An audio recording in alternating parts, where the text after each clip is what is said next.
Welcome to the Bill Kelly Podcast, critical discussions in critical times. Here's your host, Bill Kelly.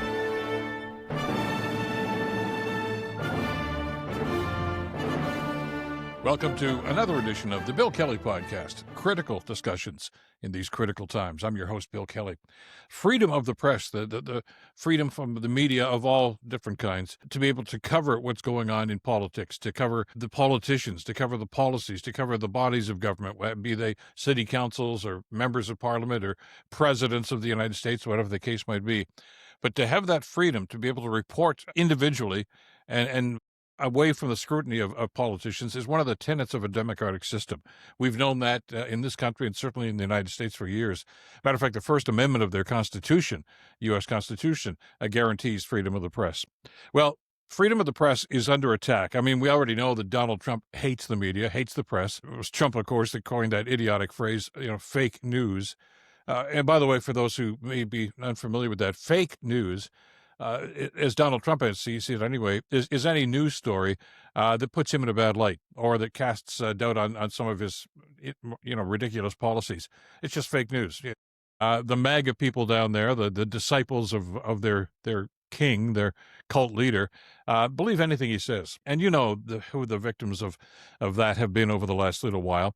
His attacks on ABC, CBS, MSNBC go on and on. His attacks on Stephen Colbert, that falls under that guise too, and Jimmy Kimmel, and others that he has tried to silence. It's not what's supposed to happen in a democratic society. But it, as I mentioned, takes on a different level with the announcement just the other day from Secretary of Defense Pete Hegseth. Now, Hegseth, by the way, is another former Fox News anchor. I think he worked weekends there or something. And he was in the military for a while. He is now the Secretary of Defense. He calls himself the Secretary of War. I know there's a lot of testosterone kicking around there, with among other things, I guess, with Hegseth. But anyway, he has come up with this policy right now that has created, in a rather bizarre way, a unified media against the Trump policies. Essentially, what he's saying is that people who are covering the Pentagon right now are not allowed to basically report anything that has not been okayed and certified by the Pentagon themselves. Matter of fact, this media release here is rather bizarre. It says this new policy equates basic reporting methods to criminal activity.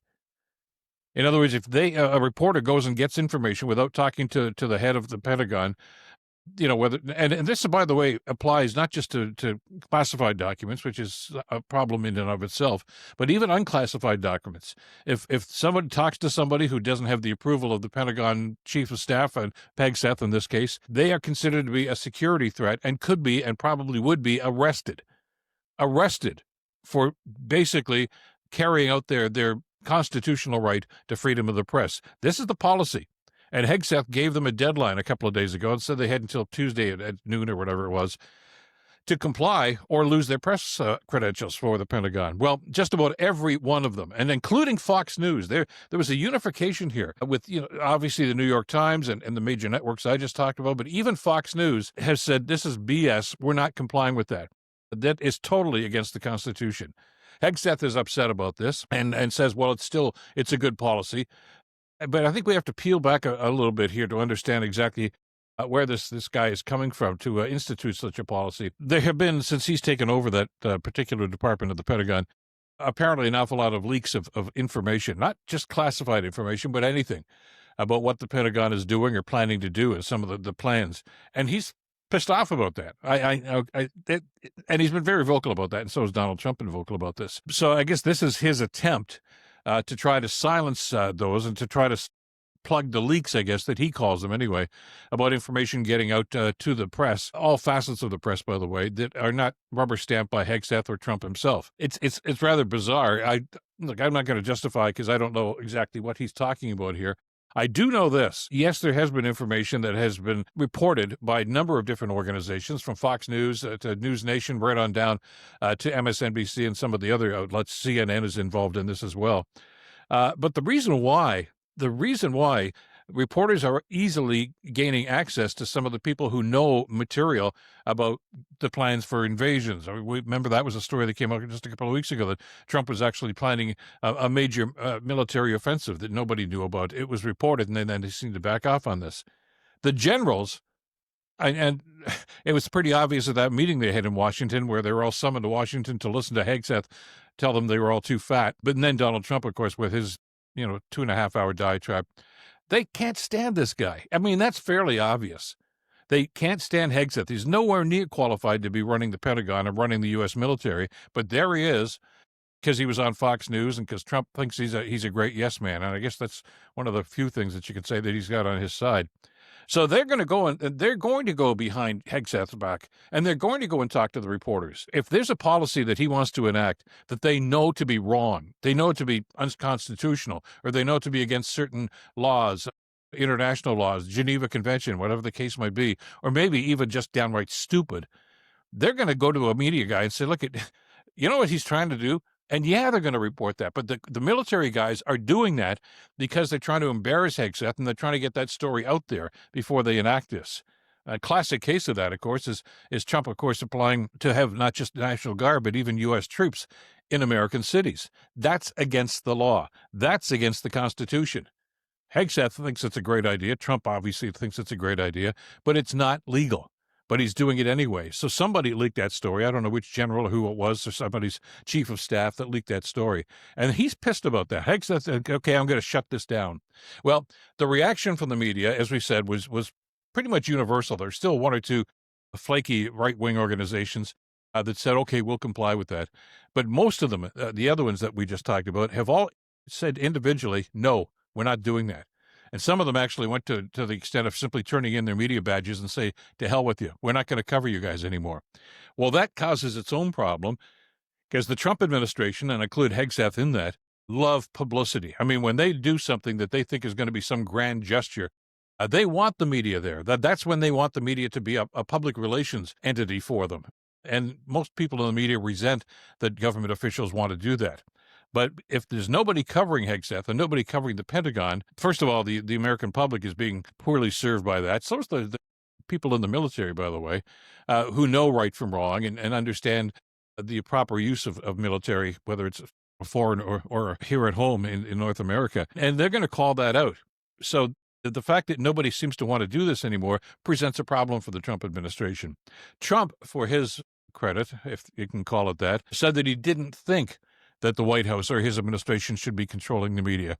That's pretty thick, considering that Trump has been the leader of the band when it comes to slamming the media, trying to discredit the media, trying to get media people fired, trying to get some media outlets shut down altogether, have their licenses taken away. So that's controlling the media, Donald, and that's what you've been trying to do for, well, your first administration and well into this one, too.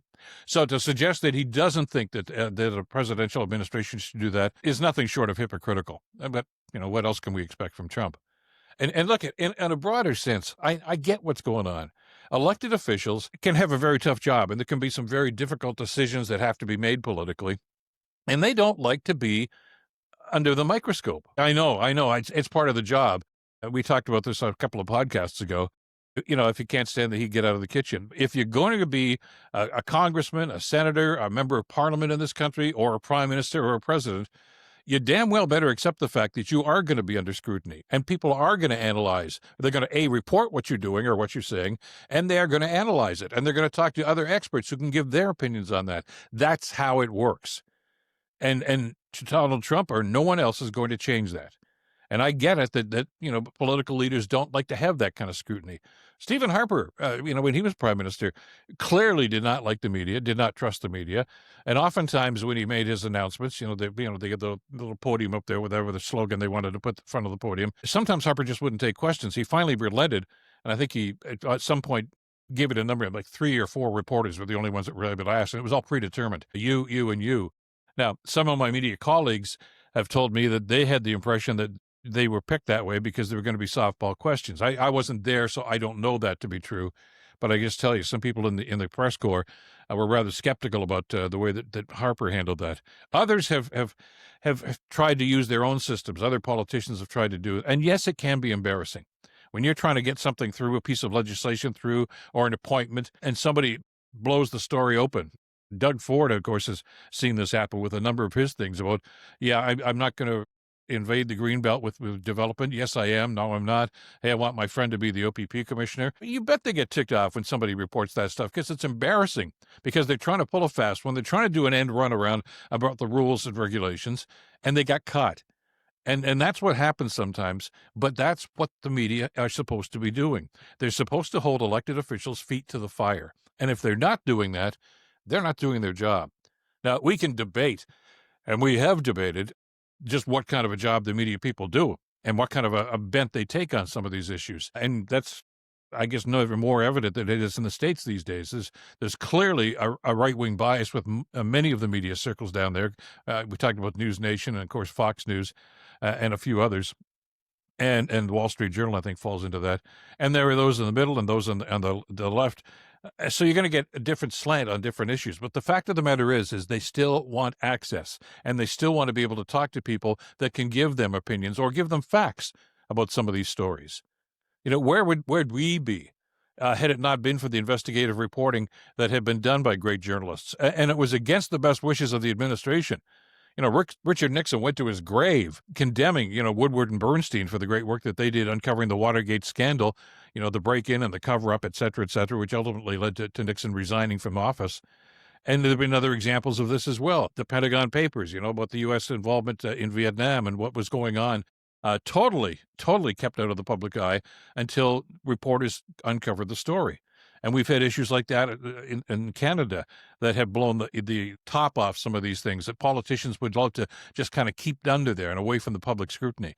But the job of the media is to find those, not to embarrass the politicians. And if it does embarrass them, well, too bad, so sad.